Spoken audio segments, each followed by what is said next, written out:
Përplasja e heshtur dhe fjalët që djegin, një dhomë e mbushur me tension. Një heshtje që rëndonte mbi të gjithë.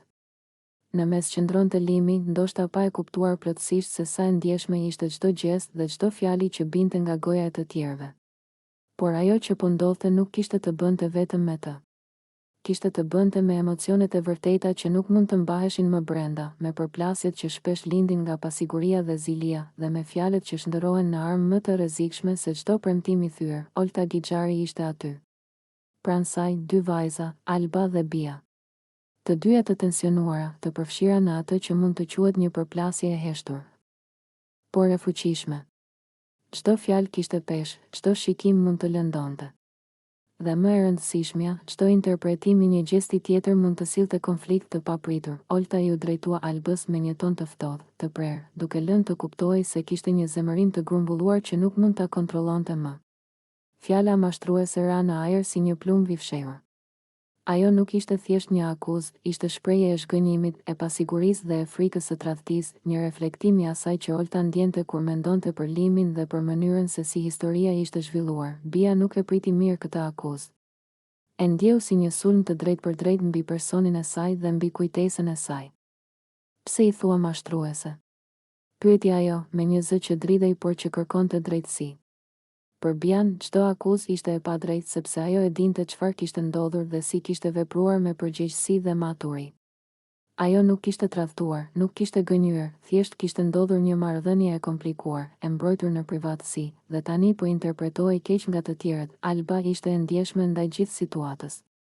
Ajo ndjeu një përzierje emocionesh, zhgënjim, zemërim dhe pak frikë. Ajo ishte ndërmjet dy botëve, botës së Oltas dhe botës së Bies. Ndërsa Bia përpiqej të mbrojë, Alba përpiqej të kuptonte çfarë po ndodhte, pa u përfshirë direkt. Por duke ndjerë se tensioni mund të shpërthejë në çdo moment, derisa Limi hyri këtu, vazhdoi Olta, me ton të prerë dhe të vendosur. Ti, Bia, flije në një shtrat me të, dhe tani e nxore nga shtrati dhe i thua bespremen dhe mashtruese? Fjala e fundit ishte një goditje direkte. Ajo nuk ishte vetëm akuzë, ajo ishte përplasja e dy versioneve të së vërtetës, ku secili person kishte perceptimin e vet dhe ku çdo interpretim rrezikonte të lëndonte tjetrin. Bia ndjeu një shpërthim të brendshëm. Ishte një përzierje mes zemërimit dhe dëshirës për t'u mbrojtur. Ajo e dinte se nuk kishte bërë asgjë të gabuar, por mënyra se si fjala mashtruese ra mbi të e bëri të ndihej e sulmuar, e pa kuptuar dhe e gjykuar. Ndërsa për Alban, kjo ishte një mësim i hidhur, sa e lehtë mund të shndërrohet perceptimi i jashtëm në gjykim dhe sa e rrezikshme mund të jetë fjalë e thënë në një moment emocioni. Në atë çast, atmosfera u bë e ngjeshur, pothuajse e pamundur për të marrë frymë.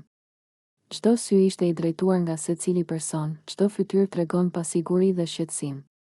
Por Limi qëndronte aty i heshtur, ndoshta duke ndjerë një pjesë të asaj tensioni, ndoshta duke kuptuar se jetët e tij janë bërë fush betejë për interpretime të tjerëve, dhe se fjalët që thot dikush tjetër mund të lëndojnë pa dashje. Në heshtjen që pasoi, secila nga vajzat filloi të reflektojë. Për Oltan, çdo fjalë që tha ishte e lidhur me një ndjenjë të brendshme të lënduar, një ndjenjë që lind nga ndjenja e tradhtisë ose nga frika se historia po interpretohej gabimisht. Për Bien, çdo fjalë ishte një nevojë për të ruajtur dinjitetin, për të mbrojtur privatësinë dhe për të treguar se jo gjithmonë ajo që duket si e gabuar është e tillë. Për Albën, çdo fjalë ishte një mundësi për të kuptuar se sa delikate janë marrëdhëniet dhe sa lehtë mund të ngatërohet gjithçka kur emocionet marrin kontrollin. Kjo situatë nuk ishte thjesht një debat. Ishte një rrëfim i fshehur i ndjenjave, i perceptimeve dhe i marrëdhënieve komplekse. Ishte një moment ku secili person u detyrua të ballafaqohej me realitetin e brendshëm të tjetrit, me kufitë e tij, me dhimbjen dhe pasigurinë që mund të krijojë çdo situatë intime. Në fund, ajo që mbeti nuk ishte vetëm një fjalë, një akuzë, apo një mbrojtje. Ajo ishte një mësim mbi peshën e fjalëve, sidomos kur flitet për marrëdhënie dhe ndjenja, të vërtetën subjektive që secili individ ka për situatat e ndjeshme, delikatësinë e marrëdhënieve, ku interpretimet e jashtme mund të prishin ekuilibrin emocional dhe fuqinë e heshtjes dhe reflektimit për të kuptuar më mirë vetveten dhe tjetrin në këtë përplasje të dhimbshme. Secili person u shfaq i ndjeshëm dhe i fortë njëkohësisht. Secili tregoi kufitë e vet, forcën e sinqeritetit dhe nevojën për të ruajtur integritetin e vet dhe të tjetrit. Dhe mbi të gjitha, historia tregoi se nuk është gjithmonë fjala që lëndon, por mënyra se si interpretohet, perceptohet dhe përdoret nga të tjerët.